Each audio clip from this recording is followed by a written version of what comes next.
Welcome to Show Your Light.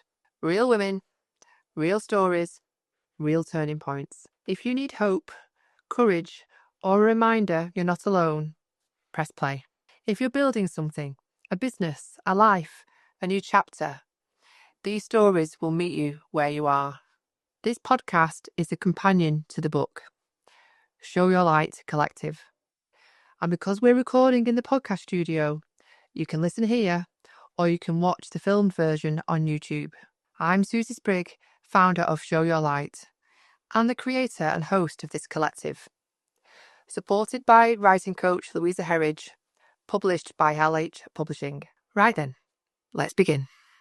This episode is from Tracy Duggan. Tracy is a culture expert and executive coach, founder of Skillslocal, helping owners and leadership teams build high-performing teams where people belong. In Confidence Isn't the Problem, Tracy shares the experiences that reshaped her understanding of leadership, purpose and performance, from pivotal coaching moments during the pandemic to personal loss and unexpected family connections. Those moments revealed a powerful truth. Confidence isn't the blocker, belonging is. This chapter links belonging to real business results, collaboration, resilience, retention and performance. This is a reminder that culture isn't a poster on a wall. It's the everyday conversations you lead, tolerate and repeat, and every leader shapes it, whether they realise it or not.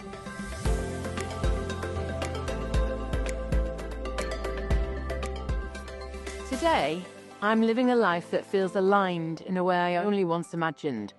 My days are grounded in purpose, surrounded by community and filled with work that genuinely matters to me. Whether I'm in the Peak District with my dogs, racing across the paddock, or spending a few months in Spain. Every year we take off for Europe, where I can work from our motorhome and soak up a different rhythm of life, and I'm reminded of how far I've come. I've built a life where I do work I love, in places that make my heart feel full. Travelling for 3 months every year was a key turning point. Sitting on warm Spanish evenings, laptop closed, feeling the gentle hum of a life in balance. Community meets me everywhere, from the friends I've grown up with in the UK to the people we meet each year in Spain, who now feel like extended family. For the first time, I realised I wasn't running away from anything. I was simply living a life I had finally chosen. A life shaped by alignment, intention, and courage.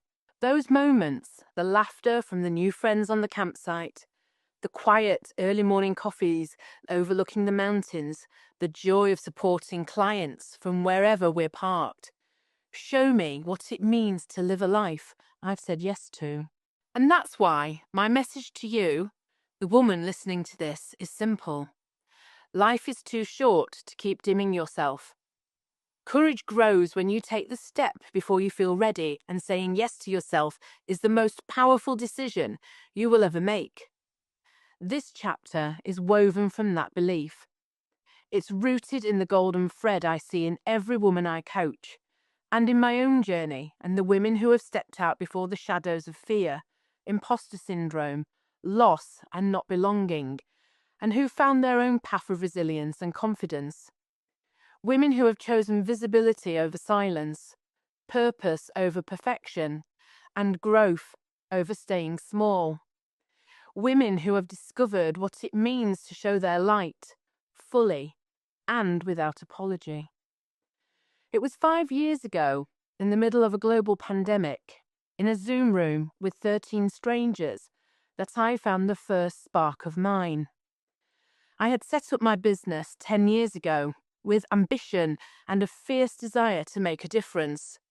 But the truth is, it wasn't until 5 years ago that I discovered my true purpose, and it was the kind that settles into your bones and changes the way you see yourself.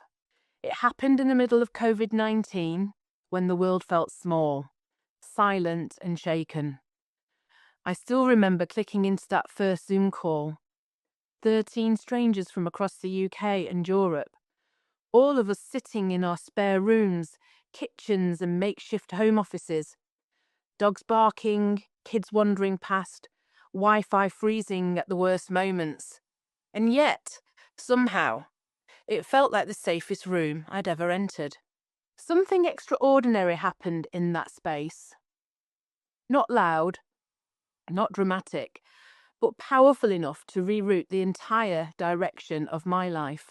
During my coach training, we were asked to strip away the masks we'd worn for years, to be coached, to coach others, to listen without fixing, and to speak without performing in that strange window of global stillness. I saw myself clearly for the first time. I realized how much I'd spent my life shrinking, being capable but contained, present but never fully seen. And then I saw the same patterns in the women on the screens, brilliant, talented women who doubted themselves, filtered their ideas, second-guessed their voice, and tried desperately to fit into spaces that were never designed with them in mind.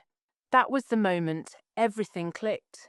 My purpose wasn't just to help people grow, it was to help women find their courage, to help them step into spaces they'd been tiptoeing around, to show them that vulnerability is not weakness, but the birthplace of self-belief. Coaching didn't just give me new skills, it transformed who I was.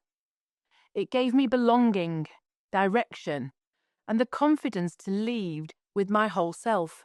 Those early sessions weren't just classes. They were a lifeline, a turning point, and the start of the work I do now, helping women to step up, stand out, and flourish in ways they never believed possible. Belonging is one of the most fundamental human needs. It sits beneath every relationship, every decision, every moment when we choose to show up or hold ourselves back. It shapes how we love, how we lead, and how we grow. Over the years, through my own experience and through the work I do with leaders and organizations, I've come to realize that belonging is not a luxury. It's the soil which we grow from. When we feel we belong, something powerful happens. We relax into ourselves, we breathe more deeply, we speak more honestly, we contribute with more confidence, we trust more easily.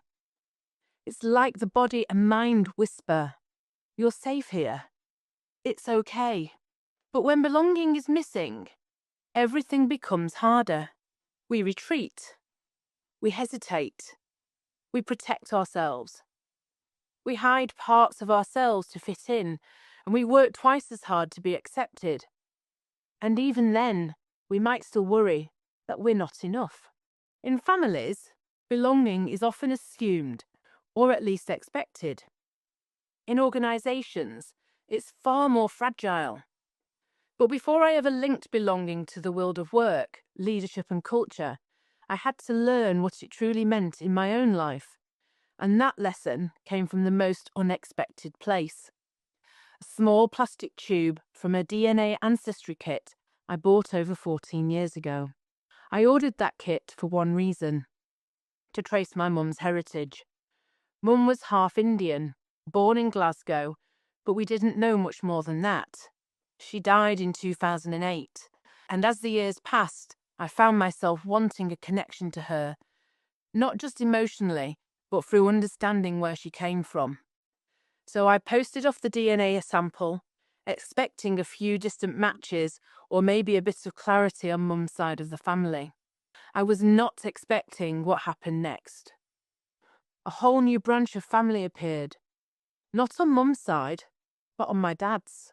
It turned out that during the war, my dad had been given away. We hadn't known, none of us had. And yet, here was DNA evidence linking me to a family in London, a family that, until that moment, had existed only in the quiet corners of history. There was my Auntie Yvonne, my cousins Nicole, Chloe, Elliot, and Yvette. All strangers, and yet suddenly completely connected to me. I remember staring at the names on the screen, my heart racing, excitement, disbelief, curiosity, fear, all running at once. Should I reach out? Was I intruding? What if they didn't want to know me? What if I wasn't enough of anything to fit in? I hesitated. I hovered over the message box for far too long, but a soft, steady voice inside whispered the same words that had guided me through so many moments of uncertainty in my life. Susan Jeffers, feel the fear and do it anyway. So I did. I typed a message, I pressed send, and then I waited. A few weeks later, I found myself standing at Euston Station in London, adrenaline buzzing through me as I scanned the rush of commuters for a face I'd never seen in person, but who shared a piece of my story. When Nicole appeared, it was like watching a puzzle piece slide into place. She approached me with this big, warm smile, and I felt my whole body exhale. There was an instant familiarity, that strange, beautiful sense of connection you can't explain logically. It was like meeting someone I'd known forever, but only just found. Nicole was immediately a soul sister. The conversation flowed. The laughter was easy. I felt safe. Later, when I met the rest of the family, it happened again. My cousin Yvette and the same cheeky humour, and Elliot just looked like my brother. And Auntie Yvonne, the similarities between us were uncanny. I looked more like her than her own daughters. The same smile, the same sparkle, even the same mannerisms when we talked with our hands. Sitting in her living room for the first time, surrounded by people who felt both familiar and brand new, something inside me softened. I felt a deep sense of belonging, a grounding I didn't realise I'd been missing since losing my mum. I had gone searching for my mum's history, and instead I found a missing part of my own. What I didn't realise back then at Euston Station was just how much I would need this new family in the years that followed. 4 years ago, my brother died from COVID-19. It was sudden, heartbreaking, and surreal. The kind of loss that shakes the foundation beneath your feet. And just 3 months later, I lost my dad as well. In the space of a season, the two anchors of my life were gone. There isn't a handbook for that kind of grief. One day you're a daughter and a sister, and the next you feel like you're standing in the world without the people who shaped you. I remember thinking, I'm an orphan now. It was a strange, disorienting truth, even as an adult.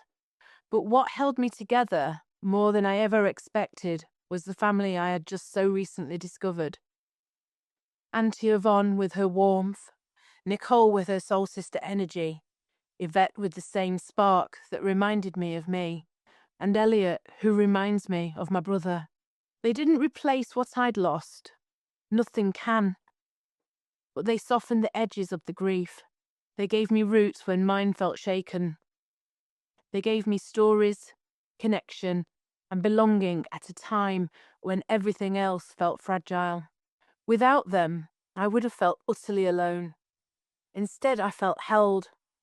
And that experience taught me something I've carried into my coaching and leadership work ever since. Belonging isn't just a nice to have. Belonging is what keeps us standing when life knocks us sideways. Belonging is what gives us the strength to rebuild. That experience taught me something profound about belonging. It's not about shared DNA. It's about being seen, heard, accepted for who you are. It's the feeling of being welcomed without needing to perform. It's the warmth of knowing you don't have to earn your place. You simply have one. Losing my family changed the way I thought about belonging everywhere. Not just at home, but in the spaces where we work and lead. And as a new sense of belonging settled in, I began to reflect on how different belonging can feel in the world of work. In families, the functioning ones at least, belonging is unconditional. It comes with shared values, love, and a deep acceptance of each other's imperfections. But in organisations, belonging is rarely unconditional. We hear a lot about culture, inclusion, and psychological safety. But the truth is, many organisations are still built on rigid structures and unspoken norms that don't align with who people really are. And that's where belonging starts to unravel. Evidence from the British Psychological Society and the CIPD shows that belonging and psychological safety aren't just nice extras. They're two of the most powerful predictors of performance, trust, and long-term organisational health. When people feel they belong, they flourish. If your values don't align with the organisation's, if your leadership style differs from the dominant one, if your voice doesn't sound like the voices already at the table, you can feel like an outsider, even when you're performing, succeeding, or even leading. And I see this every day in my work. Brilliant men and women who have worked tirelessly to progress suddenly find themselves doubting whether they fit in the senior space they've stepped into. Leaders who feel disconnected from their teams because their values don't match the behaviour they're witnessing. Talented individuals who shrink themselves to survive rather than expand to flourish. Belonging in business is not automatic. It's built, it's fragile, and it absolutely depends on values. When values align, belonging feels natural, like sitting on Auntie Yvonne's sofa and feeling at home. When values clash, belonging becomes performance, exhausting, draining, and unsustainable. That's why values are the beating heart of the Flourish Framework. Without shared values, there is no true community. Without community, leadership becomes lonely. And without belonging, potential shrinks. Finding my family taught me that belonging isn't just a feeling. It's a space we create through bravery, vulnerability, and trust. Which brings me to the new philosophy that now has quietly taken the place of my lifelong motto. Belonging begins where bravery meets vulnerability, because the moment we reach out, we trust and we grow.